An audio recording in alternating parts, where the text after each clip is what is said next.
Okay, so let's begin. Thanks for waiting. So, good evening again, everyone.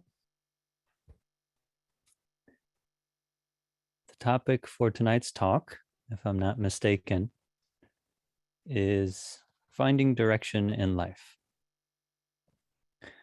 And finding direction in life, making use of wisdom and compassion. The two main concepts, or the two main practices, as well as the two major insights of Buddhist practice. And we could say they're two. We could also just say they're one. Two ways to talk about the same human experience. So for tonight's talk, I'll approach it using Buddhist concepts and present, some basic Buddhist concepts to illustrate my ideas. I'll talk a little bit about Buddhist methods, actually ways of practice, how to implement what I'm going to talk about. And I'll also use, in addition to more traditional Buddhist ideas,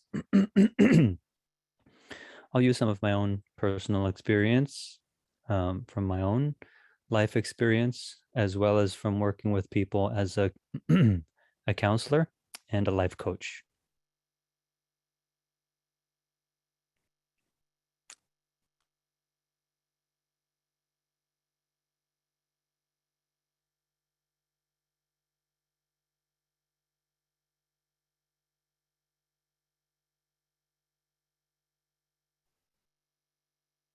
Okay, so I'm not sure what you were expecting when you saw the title of this talk and what you were expecting to come to hear tonight.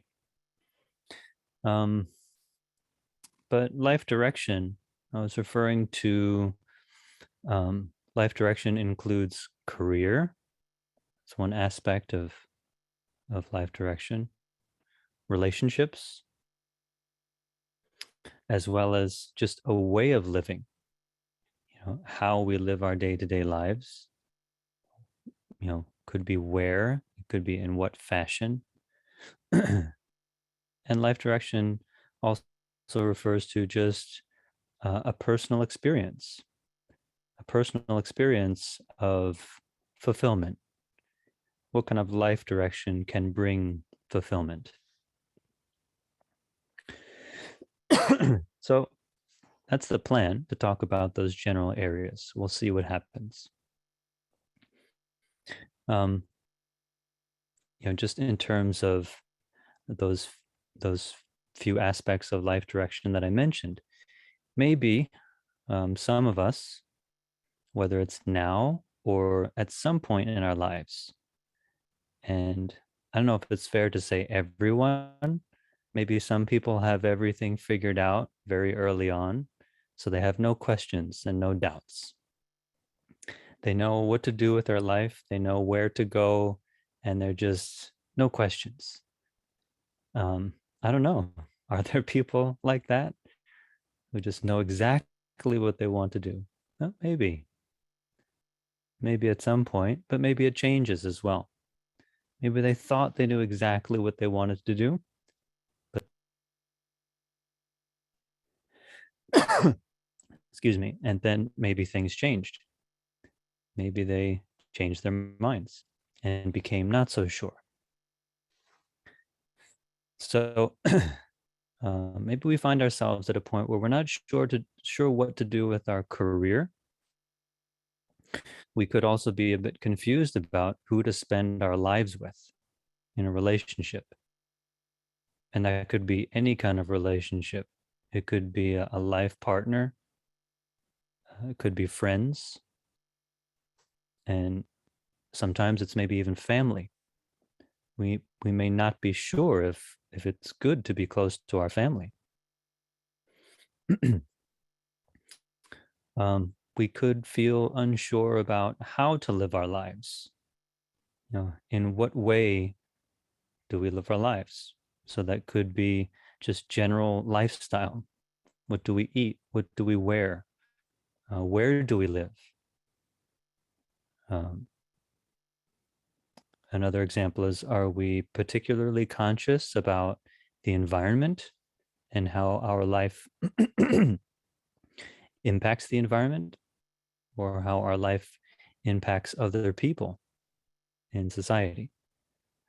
Are we, maybe we're really focused on being conscious about that. Maybe we're not sure.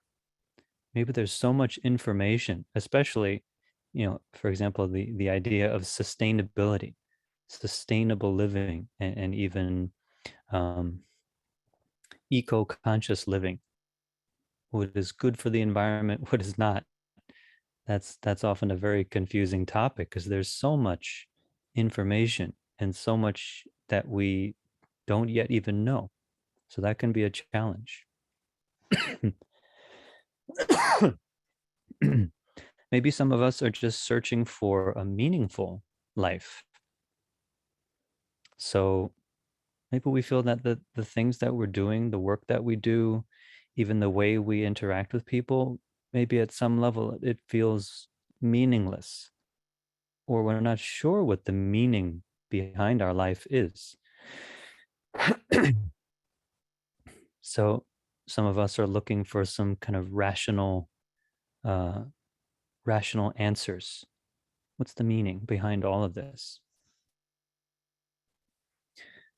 And some of us may just feel dissatisfied. Maybe it's just the emotional state that we're in. We just feel that life is not going well. We're in an emotional state, or different emotional states that we don't feel so satisfied. We may not even know why.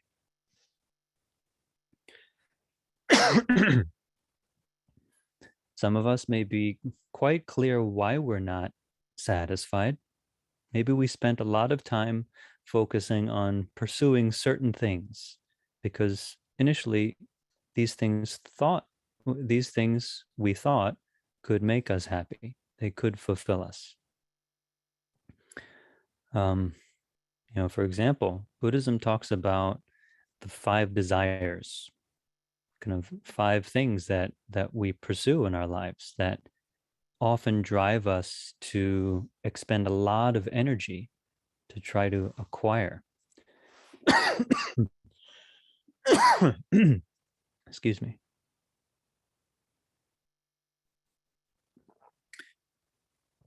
The five desires, if you haven't heard them before, are food, sleep, sex, wealth, and fame. I mean, have we pursued any of those? Put a lot of energy into that? It's likely. It's possible that we put a lot of energy into maybe one of those because we thought it would fulfill us. And after some time, maybe we realize that we're still not fulfilled. So that can leave a person feeling um, confused or have a big question. So if this can't fulfill me, if these things can't fulfill me, then what can?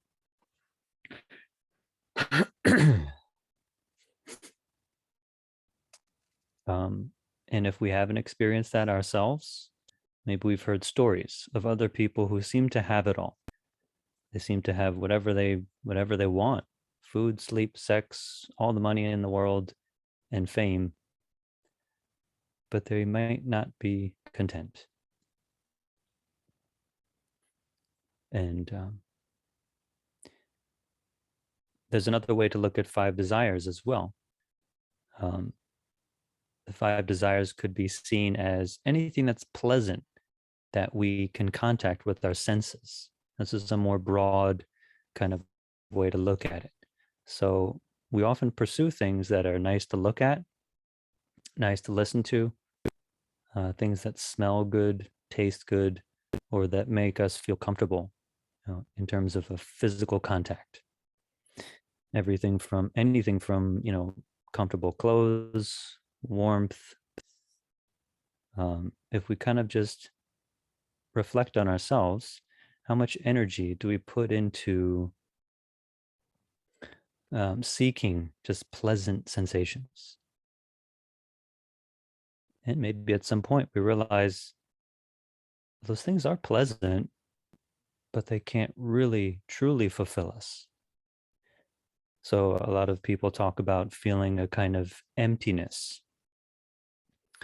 That's not the the emptiness of Buddhist terminology. Emptiness referring to just a person, or when we feel hollow, or no matter how much we ingest or contact of something, we just don't feel full for long. And then we feel we need more. We crave more.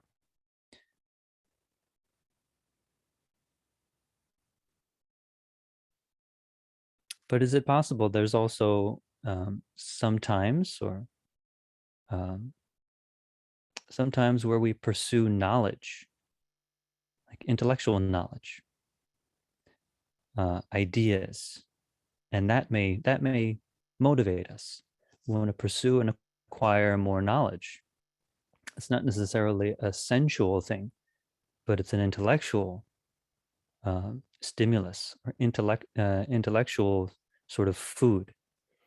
And in Buddhism, Buddhism talks about food or nutrition as including um, mental and intellectual information. We may have a craving for more information, and even a craving for mental activity, you know, a craving for our mind to be stimulated. Lots of ideas, things to think about, things to imagine, things to dream about. It can be pleasant.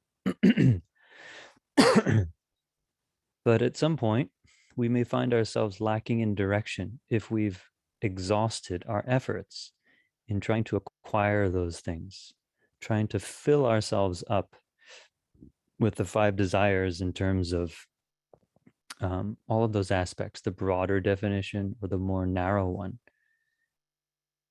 So we may feel lost. At some point in our lives, we may feel lost. So what do?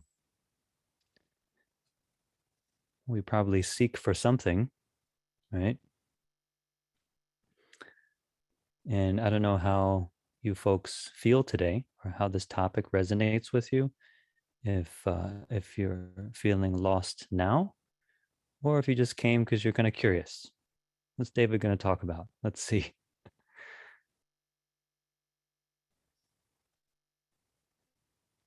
Either way, hopefully what I'm about to share will be useful, and it can help you find some direction, or help somebody else who could benefit from some direction. So, as far as the Buddhist path goes, what does the Buddha have to say about life direction? Or what does the whole collection of Buddhist teachings, what are the Buddhist principles that can help us in finding direction? um, what we can say first, that the Buddhist path doesn't tell us what to do with our lives.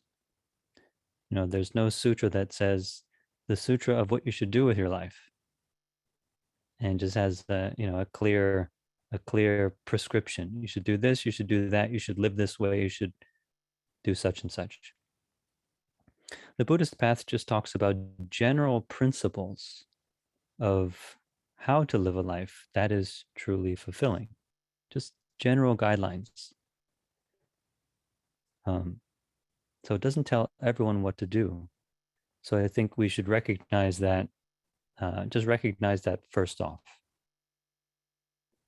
Because maybe there are some spiritual teachings or religious teachings that do have a much more detailed prescription or instruction of how exactly you should live your life from birth, growing into adulthood, and on.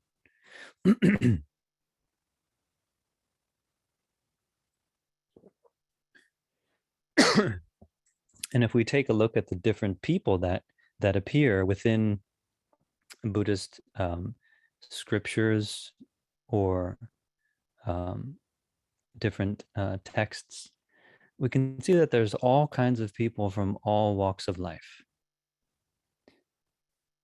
I see here that someone's raising their hand. If you could just, if you have questions, you could write things down, and we'll have time at the end for some Q&A. So they're all different kinds of people within the collected teachings of the Buddha, of Buddhism.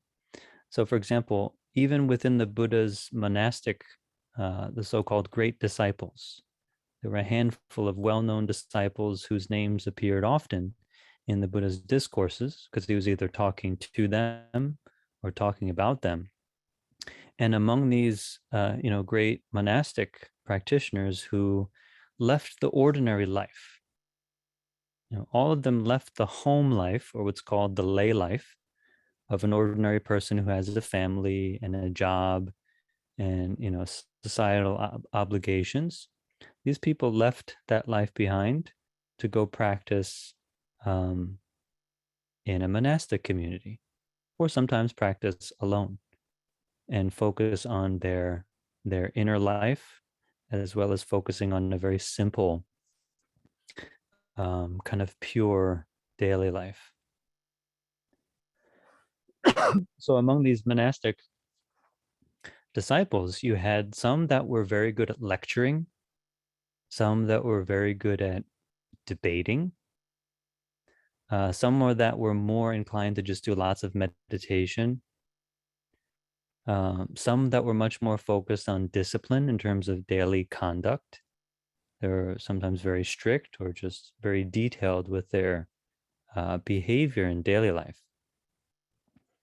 Each one of these great disciples had a specific strength and different qualities. They weren't just all the same people. It's like they didn't just shave their heads and wear robes and they become pretty much all the same. Everyone still had their own unique qualities. And after they kind of matured in their practice and had learned and had insight, they each went off into a different area of, at the time it was India, and some went beyond to share this practice with others in their own unique way. So there was no prescription even for the Buddha's monastic disciples who were living during his time. There was freedom to adapt to the needs of the people, as well as freedom to use their strengths to share the practice. In addition to monastic disciples during the Buddha's time, if you read the sutras, there are all kinds of people that the Buddha interacted with and taught, or who weren't even his disciples, but who just had a connection with him and a relationship with him somehow. We had royalty, right? Queens and kings and princes and the royal families of these different areas were practitioners.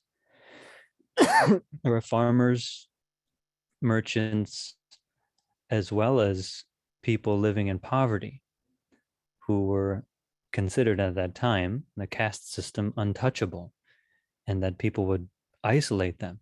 The Buddha was also in contact with these people, respected them all equally, and respected that everyone had their own way of living.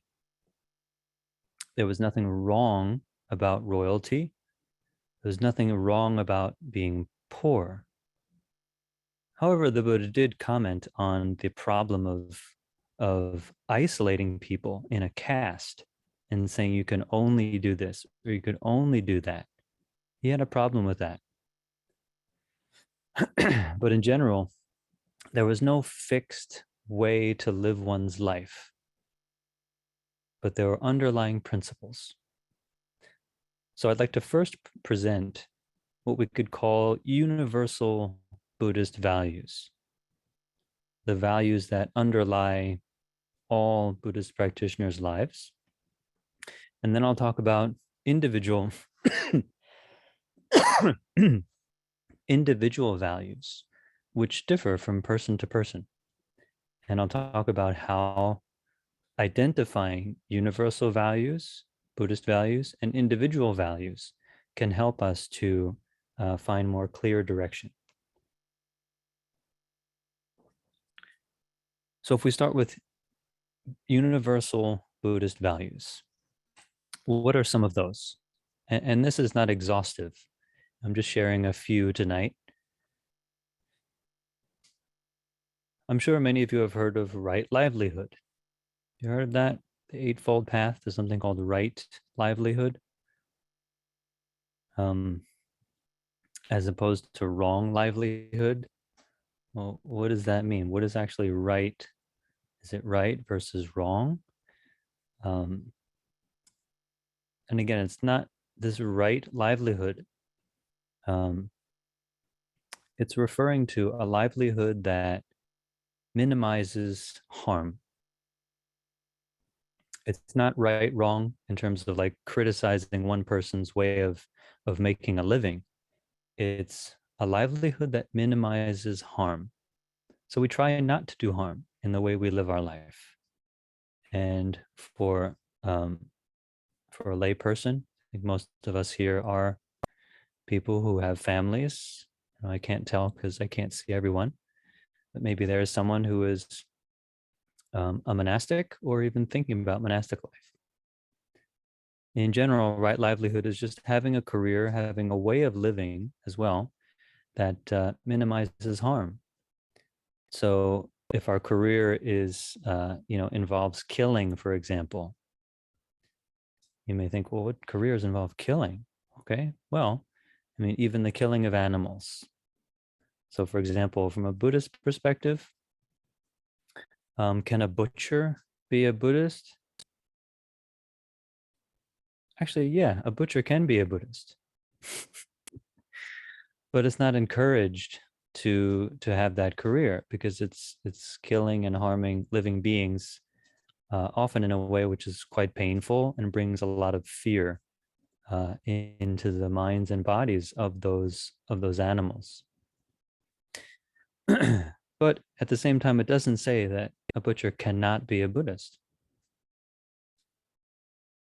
So maybe this is a little confusing, but the guideline is to try and do less harm and to try and have a livelihood and career that minimizes harm. So, for example, I knew a person who owned a restaurant and they served a lot of meat. And of course, to get meat, you have to kill animals. And so for some time, they maintained that, they had meat on their menu. But this restaurant owner, after a while, he realized that he didn't want to continue that kind of restaurant and converted to a vegetarian restaurant, which is an option. He still had the livelihood of being a restaurant owner. He just made an adaptation so that it's doing less harm, which doesn't support an industry of killing. So in general, right livelihood is a way of living that minimizes harm. Can we completely do no harm? I mean, when we clean our house, what if we kill bugs, things like that? It may be impossible living as a person on the face of the earth not to kill anything, but the intention is to do less harm and to protect living beings, to protect their well-being. So that's a value. That's a Buddhist value, right? Respecting all life, protecting all life. If we look at on an even broader scale, what are Buddhist values, or what is the core of Buddhist values? Well, it's to protect life and to do what is wholesome, to live in a way which brings benefit to ourselves and to other beings. What kind of benefit? Well, we could say it brings benefit by helping people and all beings live in a healthy way. live in a way that minimizes harm as well as minimizes psychological pain and suffering. So do what is wholesome, avoid what is unwholesome, and purify the mind. That's one sentence that could summarize all of Buddhism. Do what's good, don't do bad, clear the mind. Um, as far as what exactly is wholesome, what exactly is unwholesome, that needs clarification. And I'll hope to provide some of that. So that's kind of main Buddhist value. And when we talk about purifying the mind, what does that really mean? How do we do that?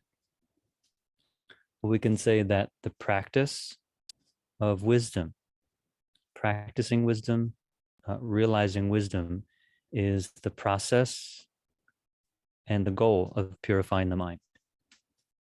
So purifying the mind of what? It may sound strange if you've never heard that. Is it something like from the Buddha or from Buddhists that we get that cleans our mind and cleanses us? Not at all. So to clear or purify the mind means that we practice different methods to help free our own minds from our psychological troubles. It's we ourselves that need to do something or not do something to help our own minds be free of these psychological troubles and burdens. Oftentimes, in the Dharma drum lineage, we use the word vexation. I don't know if it's so common, but vexation means confusion, but it also means all kinds of emotional affliction. So to be free of that, wisdom helps us to be free of that. And what is wisdom exactly? Because that word is just thrown around all the time. What exactly is wisdom?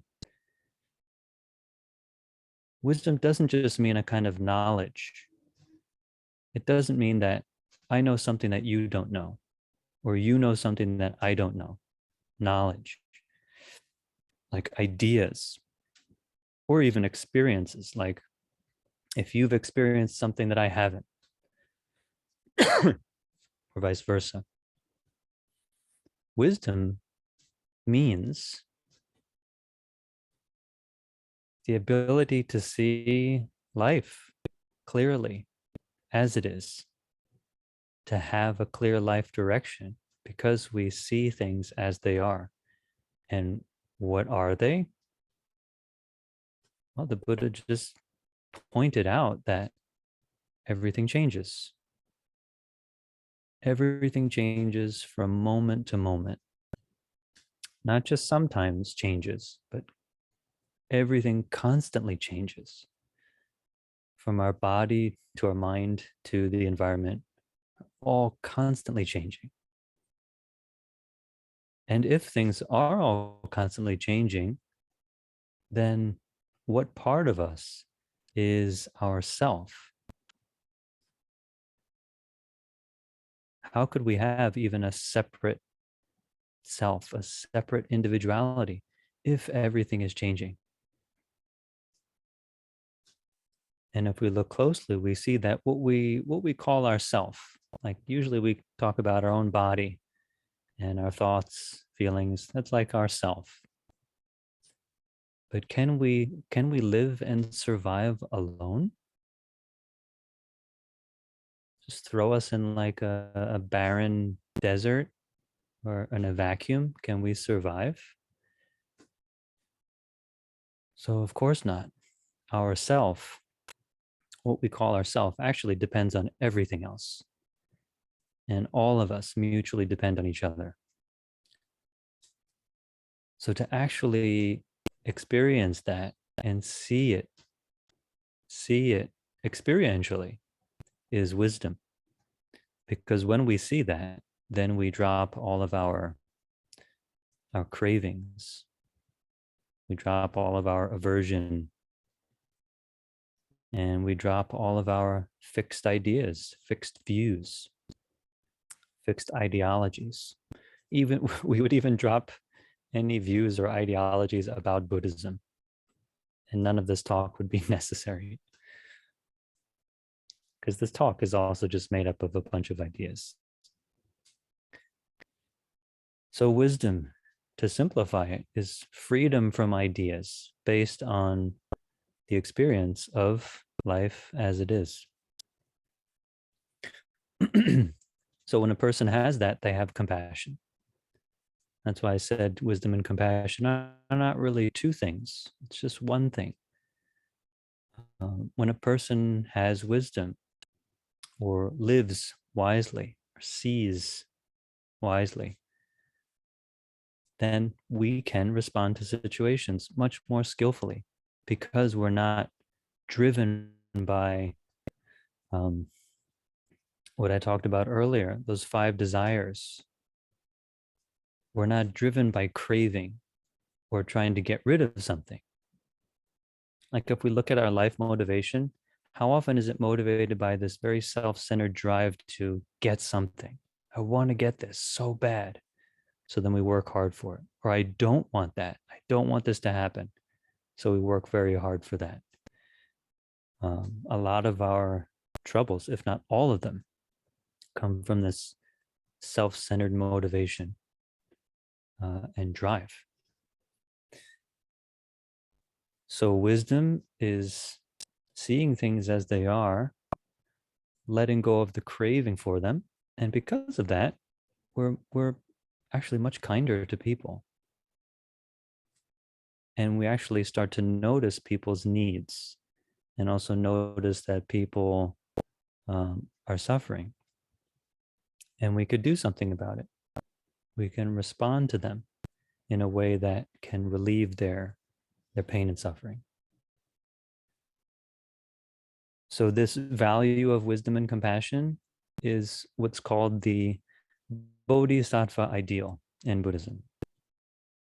The bodhisattva is just a person whose life direction is to free themselves from their own suffering, anxieties, and distress, as well as help others free themselves.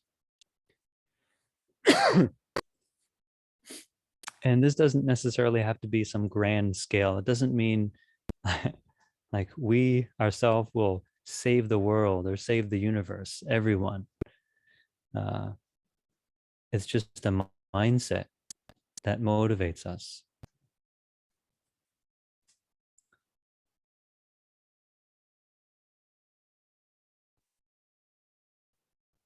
Because if we go back a step and we ask ourselves, why am I so motivated to possess certain things?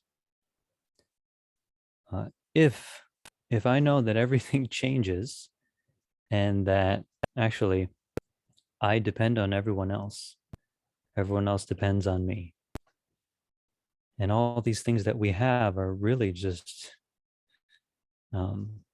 so temporary, so fleeting. Why would we drive ourselves to possess things? And it doesn't mean we shouldn't have anything. Yeah, we need clothes, we need a place to live, we need things to survive. But in our minds, are we driven by craving? That's the problem. Is craving driving us to try and possess things? If we have wisdom, we see that nothing can be kept. Nothing can be kept and fulfill us forever. Even our own body. So with that wisdom, we would be able to let go of that craving. And instead of having a life direction that's motivated by possessing, we have a life direction that's motivated by giving. So that's another main point.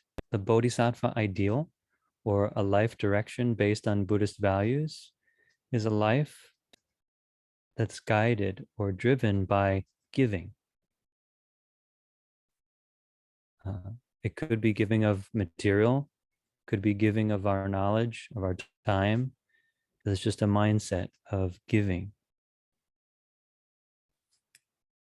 as opposed to possessing. So it's kind of interesting. Even if we don't have much in terms of material,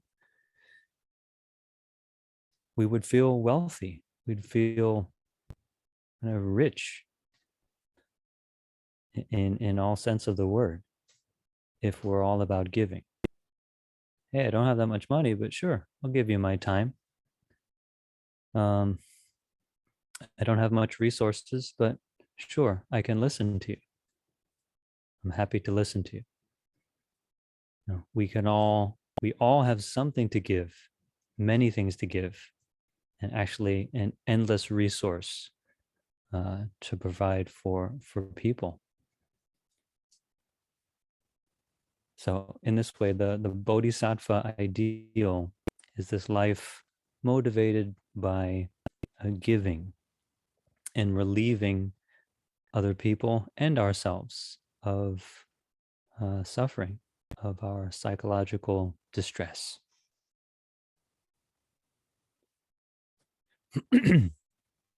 So these are kind of general overarching Buddhist values, the universal Buddhist values that I mentioned.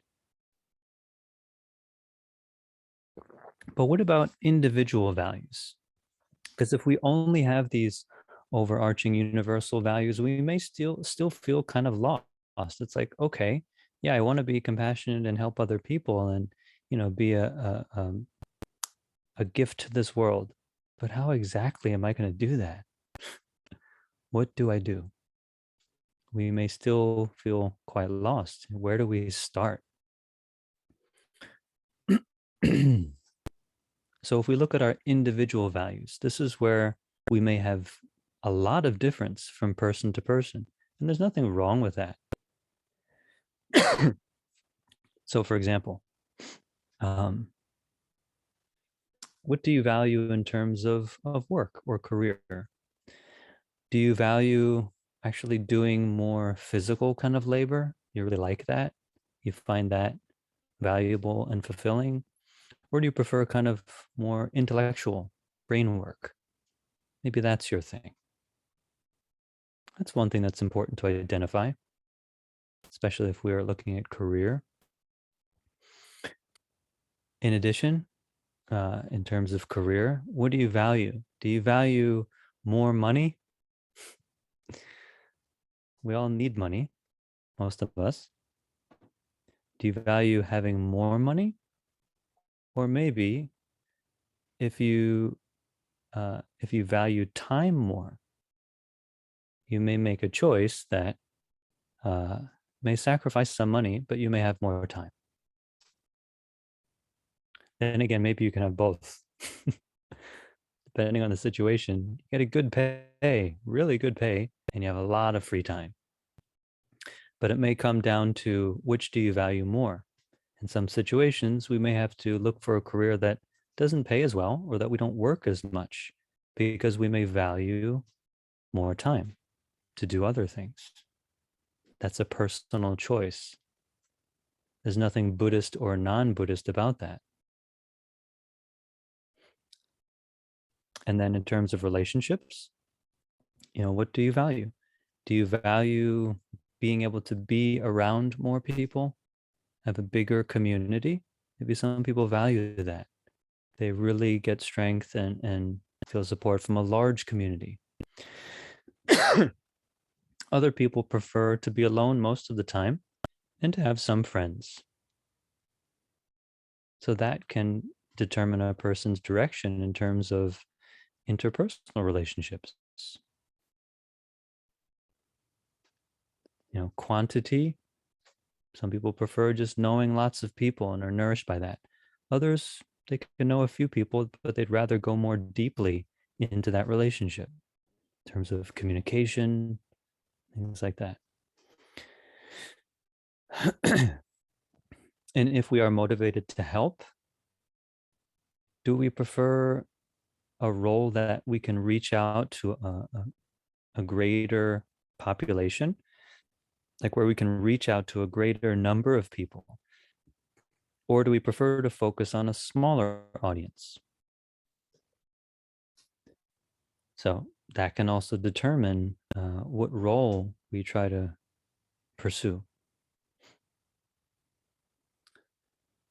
So these are all just examples of individual values, what a person may prefer, what they value more of, which can determine, a direction that's more fulfilling. So there's no right or wrong answer here.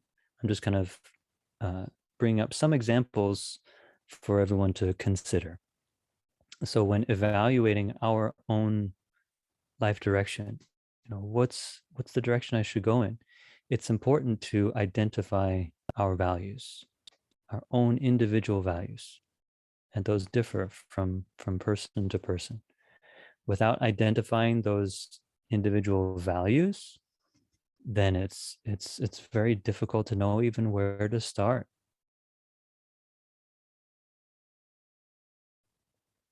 After we identify our own individual values, then we can also identify what are our strengths, right? Um, what are we good at? What skills do we have? Um, and do they align with our values? Then we could say the third piece is, what are the needs of others in our community? So it could be a small community, could be a little town of a few thousand people. You could see your community as a whole state or a whole country. Depends on how you look at it. What needs do you see that are out there? And what opportunities are there for you? So these three things, individual values, a person's strengths and skills, which includes interests, and then third, the needs of the community. We could take all three of these and find some kind of match, and find a much more concrete direction after having this more universal general direction of wisdom, compassion, uh, living in a way that's doing less harm, protecting life. Um, Using these three aspects, we can find a much more concrete direction. If we didn't really have these values, strengths, and needs clear, then it's kind of, it's just like the person's just dreaming. Like when people say, "Oh, just follow your dream, follow your passion, follow your dream," um, that can sometimes be quite unrealistic, I think. If you just follow your dream, yet, well, you may really not have a skill in that area. Could you work at it? Sure, we could really work at something and develop a skill, but maybe even after 10 years of working at it, we're just not good at it. But if it's a dream, it's like, okay, it may not be so realistic. And even if we're very good at something, but actually nobody needs what we have, or at least not in the conditions that we have, it's not a need. It can also be very difficult to live out that dream. It's missing something, it's missing a need. And if we don't value it, like we're very good at something, the need is there, but we don't really value it. So then maybe our heart is not in it. We could be really good at it and people really need it, but we don't feel good doing it. Our heart's not in it. That may be quite difficult to be motivated. So those three values, strengths, and needs can help us have a much more concrete direction, guided by principles of wisdom and compassion. Just to give a story, to tell a story, there's a client of mine who was a teacher, was a teacher for many years, like 20 years or something. They were very good at teaching. Um, they really wanted to help children, especially, kind of in elementary school level, because this person struggled a lot as a student when he was younger, and he suffered a lot in school. Didn't receive the help, didn't receive the encouragement um, that he thought he could have. Just struggled and suffered a lot. So he became a teacher. He did it for a long time. Sounds like he was quite good at it. But at some point, he realized he wasn't really doing what he thought he could do. He really wasn't reaching the children, able to help the children in the way that he wanted to. And the reason was because of the structure, the institution, the education institution. There were lots of barriers. He wasn't able to reach the children or help them quite in the way that he thought he could. So he stopped that.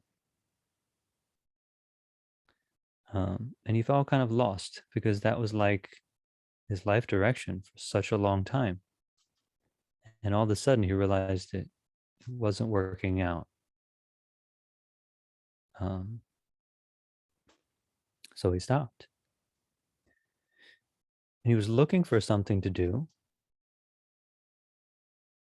And after taking some time and evaluating these three aspects, like rethinking or looking again at what was his initial aspiration to become a teacher. Why did he want to become a teacher? And he reevaluated, what is he good at now after all these years of teaching, and not only teaching, after all these years of intervening in the classroom, um, basically breaking up fights, dealing with the students' interpersonal issues, protecting students, as well as seeing behind the scenes of how the education system works. He realized he may have now an advanced skill set to change direction a little bit, to still stay in the field of education, but maybe now focus on education policy, which works at changing the education system. So not just going directly and teaching kids to encourage a child and, as a teacher does, but actually he's considering focusing on policy and how to change the system in a way that can support the children's education and to support them having a safe and nourishing environment. So at first he felt lost, but then after reevaluating his values, his aspiration, what did he initially want to do this for? And then reevaluating his skills and the needs, he found some direction again.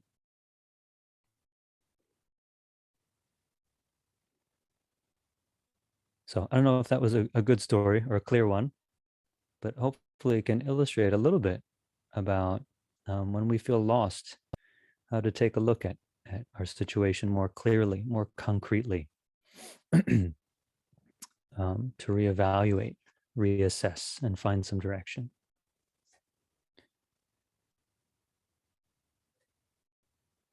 So it's interesting. And this whole process of finding direction, like I started off saying, maybe we feel lost right now, or maybe we actually feel pretty good, pretty set or stable with our life direction. Maybe at some point things may change. We may feel we're not so sure again.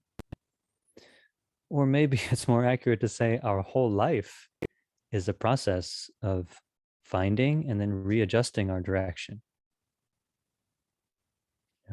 Every day Maybe there's some readjustment we need to make to redirect ourselves, to be in line with the principles of wisdom and compassion, to be in line with a livelihood of non-harm or protecting life.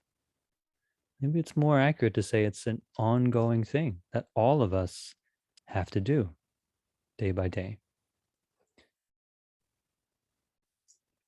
So if you do happen to be struggling with direction, um,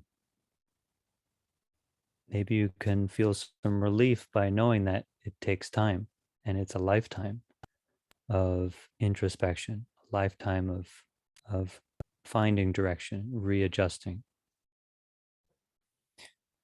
How do we do it? Well, just very briefly, the how of finding life direction, apart from what I mentioned in terms of those values, uh, skills, and needs, the basic practice of Buddhism, healthy lifestyle. Just a general healthy lifestyle creates a stable state of body and mind. Meditation, training the mind, different techniques that we can use to calm the mind, clarify our mind. When our mind is calmer and clearer, it's much easier to know what we want and much easier to know ourselves, know what we're good at. If our mind is chaotic, it's very difficult to know what we want and even to see ourselves clearly. And then there's the practice of wisdom, which is being able to observe ourselves or have an attitude of introspection, where we frequently reflect on ourselves in the present moment, being aware of what we're thinking, feeling, what we're doing, and even reflecting on our past as well. Are there ways that we need to reform our way of thinking, our way of doing? So these, the method, the basic approach of Buddhist practice, healthy lifestyle, ethical lifestyle, training the mind, and self-observation, introspection. That's the basic foundation for being able to clarify our own life direction. Finally, just to present the more Chan or Zen approach to life direction. How would a Zen master respond to someone who said, Master, what do I do with my life? I don't know what to do. Or, I'm not sure if I should do this. It seems like a mistake.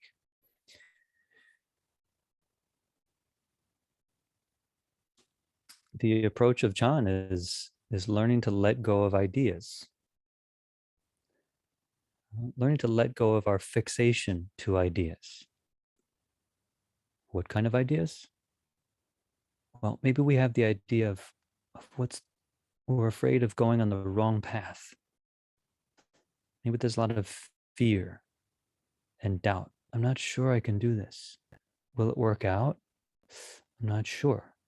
So our mind may be going back and forth. Will it be a waste of time? What if it's all a waste? What if I make mistakes? What if I lose this? What if I lose that? What if I look stupid? What if I look stupid doing that? All of those are self concerns, right? Self-centered concerns. What if we just let go of those things? What if we were just to let go of all the fear and the doubt and the worry about making a mistake, doing something wrong? What if we just let go of all of that? What would you see? What would your direction be? To let go of all of those fears. Also, to be careful to let go of the idea of, I have to do this. This is my mission. It has to be this way. There's only one path. It's got to be this way.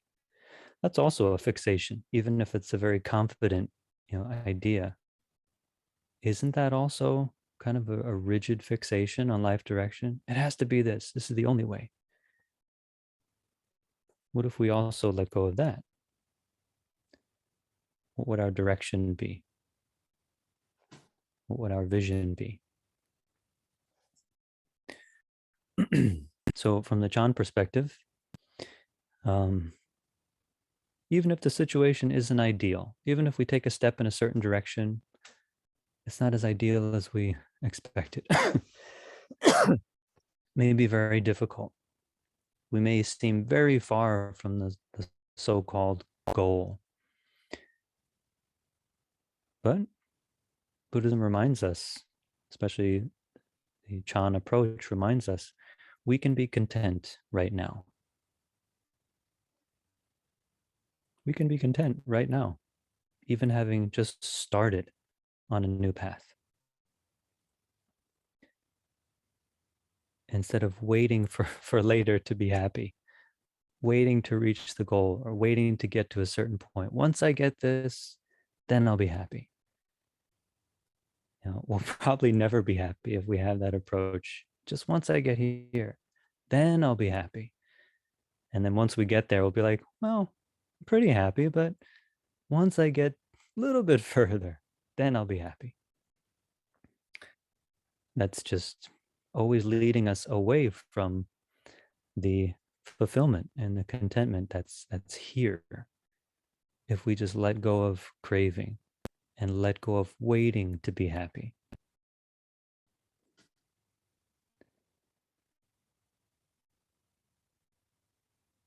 So, something to reflect on.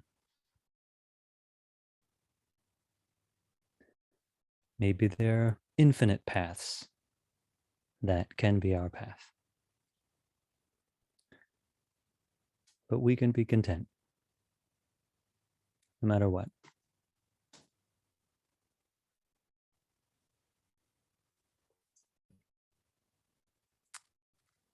Okay. So I'd like to finish here in terms of what I'd like to share tonight. Hopefully it was useful. There's something to